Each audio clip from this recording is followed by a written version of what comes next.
आणि आता घेणार आहोत विविध क्षेत्रातील महत्त्वाच्या बातम्यांचा वेगवान आढावा महाफास्ट 100 बातम्यांमध्ये।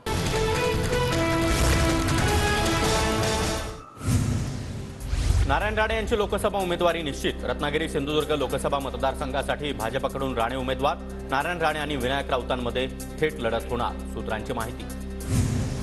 कोकणामध्ये कुणीही लढू द्या, विजय शिवसेनेचाच होणार। नारायण राणे आणि नार्वेकरांच्या लोकसभा उमेदवारीवरून संजय राऊतांचं वक्तव्य। राहुल नार्वेकर लोकसभा निवडणुकीच्या रिंगणामध्ये उतरणार। दक्षिण मुंबई लोकसभा मतदारसंघातून नार्वेकरांना निवडणूक लढवण्याचे पक्षाचे आदेश असल्याची सूत्रांची माहिती। पक्ष देईल ती जबाबदारी मी पार पाडेन। विधानसभेमध्ये काम करायला सांगितलं तर विधानसभेत अथवा लोकसभेमध्ये काम करायला सांगितलं तर लोकसभेमध्ये काम करेन, नार्वेकरांची प्रतिक्रिया। मुख्यमंत्री आणि आरोग्यमंत्र्यांच्या जवळचा माणूस षडयंत्र रचतोय। नवे डाव आखण्यासाठी बरेच लोक कामाला लागलेत। डाव आखणाऱ्यांमुळे मुख्यमंत्रीच अडचणीत येतील। जरांगेंचा रोग कुणाकडे, अशी चर्चा। आंदोलनामध्ये बदल करणं म्हणजे माघार घेणं नाही। मी हरणारा माणूस नव्हे, हरलो तर नाव बदले, जिंकूनच दाखवणार, मनोज जरांगेंकडून निर्धार व्यक्त। उद्या अंतरवली सराटीमध्ये निर्णायक बैठक। खूप काही घडलंय, काय डाव आखले जात आहेत यावर सविस्तर बोलणार। सरकारनं दादागिरी करू नये, उद्या सगळंच बाहेर काढणार, जरांगेंचा सरकारला इशारा। आरक्षण का टिकणार नाही हे विरोधक सांगत नाही। आम्ही कायद्याच्या चौकटीमध्ये टिकेल असं आरक्षण दिलंय। मुख्यमंत्री एकनाथ शिंदेंचं विरोधकांना प्रत्युत्तर। मराठा समाजानं संयम राखण्याची देखील विनंती।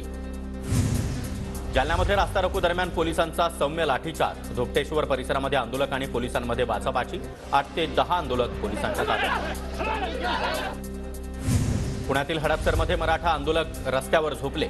पोलिसांनी आंदोलकांना ताब्यात घेतलं। रस्त्यावरच मराठा आंदोलकांचा ठिय्या। लातूर जिल्ह्यामध्ये देखील मराठा बांधवांचा रास्ता रोको। पीव्हीआर चौकामध्ये आंदोलक आणि पोलिसांमध्ये बाचाबाची। वाहतूक कोंडीमध्ये अडकलेल्या विद्यार्थ्यांना सोडण्यावरून वाद। मनोज जरांगे यांच्या आवाहनाला प्रतिसाद देत नाशिकमध्ये मराठा समाजाचा रास्ता रोको। नाशिकच्या मखमलाबाद गावामध्ये संतप्त मराठा आंदोलकांनी महामार्ग रोखून धरला। मराठा बांधवांकडून अकोला नांदेड राष्ट्रीय महामार्गावर देखील रास्ता रोको। वाशिमच्या तामसी फाट्यावर जवळपास अर्धा तास वाहतूक कोंडीचं चित्र। धाराशिवच्या सांजा गावामध्ये मराठा समाजाकडून रास्ता रोको आंदोलन। रास्ता रोको सुरू असताना आंदोलकांनी रुग्णवाहिकेला वाट मोकळी करून दिली। शरद पवार गटाच्या तुतारी चिन्हाचं किल्ले रायगडावर अनावरण सोहळ्याला शरद पवार, सुप्रिया सुळे, जयंत पाटील यांच्यासह शरद पवार गटाच्या सर्वच नेत्यांची उपस्थिती। तुतारी संघर्षाची सुरुवात करण्याची प्रेरणा देणारी, जनतेसाठी ही आनंदाची तुतारी असेल। जनतेचं राज्य आणावं लागेल।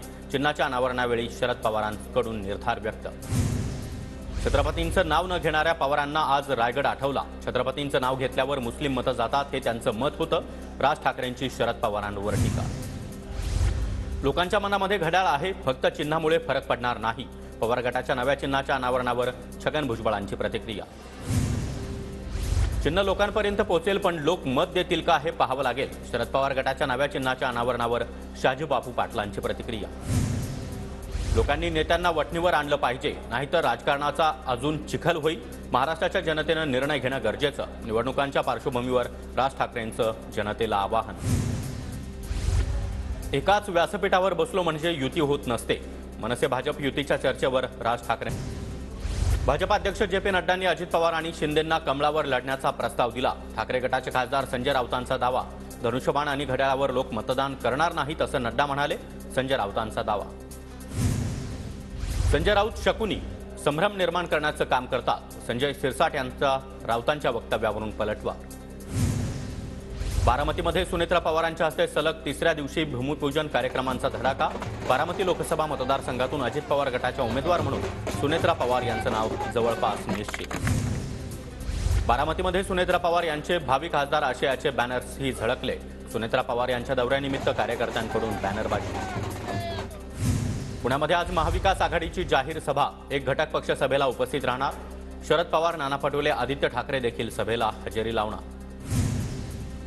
पुण्यातील काँग्रेस भवनाची बीडीडीएस पथकाकडून तपासणी। शहर कार्यालयामध्ये असणार चोख पोलीस बंदोबस्त। शरद पवार, आदित्य ठाकरे, नाना पटोले यांच्या सभेसाठी पोलिसांकडून खबरदारी। नांदेडमध्ये काँग्रेसला अजून एक मोठा धक्का। नांदेडमधील 55 माजी नगरसेवकांचा अशोक चव्हाण यांना पाठिंबा। मागील निवडणुकीमध्ये 81 पैकी 73 नगरसेवक काँग्रेसचे होते। गुजरातमध्ये काँग्रेस 24 तर आम आदमी पक्ष 2 जागांवर लढणार. दिल्लीमध्ये 7 पैकी 4 आम आदमी पक्ष तर 3 जागा काँग्रेस लढवणार. हरियाणामध्ये 9 जागा काँग्रेस आणि आपला 1 जागा. गोव्याच्या 2 जागा काँग्रेस लढणार. सामान्य माणसाला केंद्रबिंदू मानून मी राजकारण केलं, पण प्रत्येकाच्या मनामध्ये इच्छा असते की आपण लोकांच्या माध्यमातून सभागृहामध्ये जावं. खासदार उदयनराजे भोसले यांचं लोकसभा निवडणुकीसंदर्भात सूचक वक्तव्य.